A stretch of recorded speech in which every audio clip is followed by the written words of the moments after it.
Welcome to 5 Minutes in the Word, a daily devotional in the Word of God.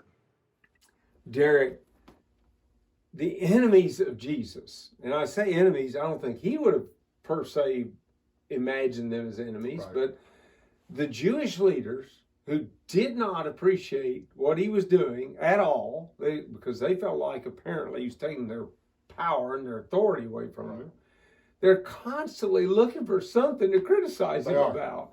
So in Luke 19, he goes to eat with a man, and here's the response that we get. Verse 7, but when they saw it, they all complained, saying, he's gone to be a guest with a man who is a sinner.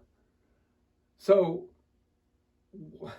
what's going on here? Well, what you see here is a typical complaint for them because they always just wanted to attack whatever he did. It didn't matter if his disciples were eating in the fields. It didn't matter whatever was happening. They wanted a chance to complain, and so they did. But what you have here, you have a man named Zacchaeus, and yes, he is a sinner, but so am I. And so here he is, and he's a sinner. And in fact, we see there, starting in verse 1 of chapter 19, it says that Jesus, he entered into Jericho and was passing through, and behold, there was a man named Zacchaeus. He was a chief tax collector, and he was rich. Now he was rich, and it shows in the later part of this passage here that he got rich sometimes off of kind of putting his hand a little bit on that scale a little bit. A little cheating went on in this, as was very common to a lot of the tax collectors in his day. And so here is Zacchaeus, and he's a man that he's known to be a chief tax collector. Everybody assumes that he's always probably cheating, and so no one really likes him. I don't think anybody likes him. I don't think anybody in the Roman government like him. The Jews, especially, they're not going to like him. I don't think anybody's going to like him as a chief tax collector. And here he is, but you see him doing something that maybe we need to do more often. And I'm not necessarily talking about climbing a tree. Yes, he did climb a tree, and we're going to see that. It says, and he was seeking to see Jesus.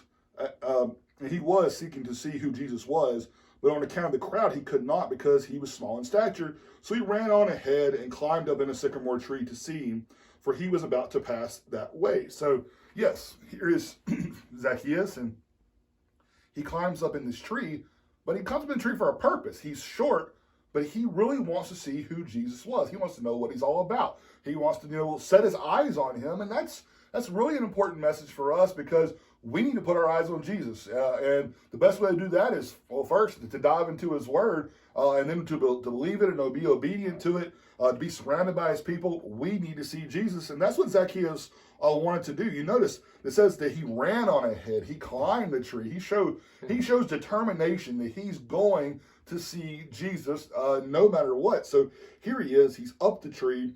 And it says that when Jesus came to the place, he looked up and said to him, Zacchaeus, hurry and come down, for I must stay at your house today. So here is Zacchaeus. He's up the tree and he's looking at Jesus, but now what he finds is Jesus looking up at him. And he's looking up at the tree at Zacchaeus up there.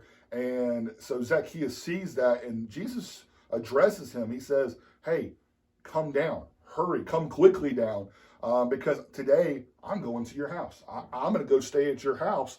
And so we see there in verse 6 that Zacchaeus, upon hearing this, he hurries, he comes down and received him joyfully. So before all this grumbling started, here's a man in Zacchaeus who, yes, is a sinner. He's a chief tax collector, and maybe he's a cheat in his life. I don't know all of everything that went on. But here he is. He sees Jesus.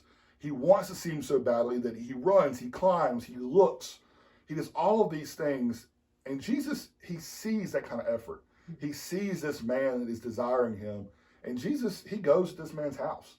Of course, Zacchaeus welcomes him openly into his house. Where he says he received him joyfully.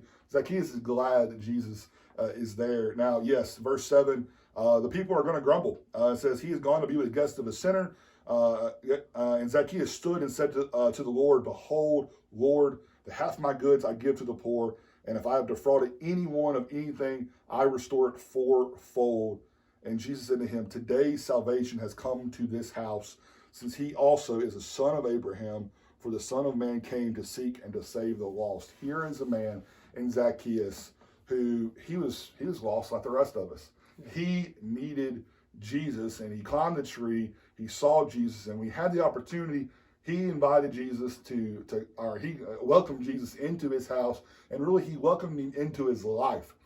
He welcomed him into his life, and I have no doubt in my mind that Zacchaeus was a changed man at this point, that he was going to change his life for the better. You can see that in what he plans on doing, on restoring to those that maybe he's defrauded, or to taking those measures. But what I see in this is I see a man who looked out from a tree to see the Christ. And I think in our life that we need to look out, be looking for the Christ, be looking for the Messiah. And when we find him, we need to welcome him into our life and be obedient to follow him all the days of our life. And then one day we too will be welcomed into his home, to our eternal home for all of our days.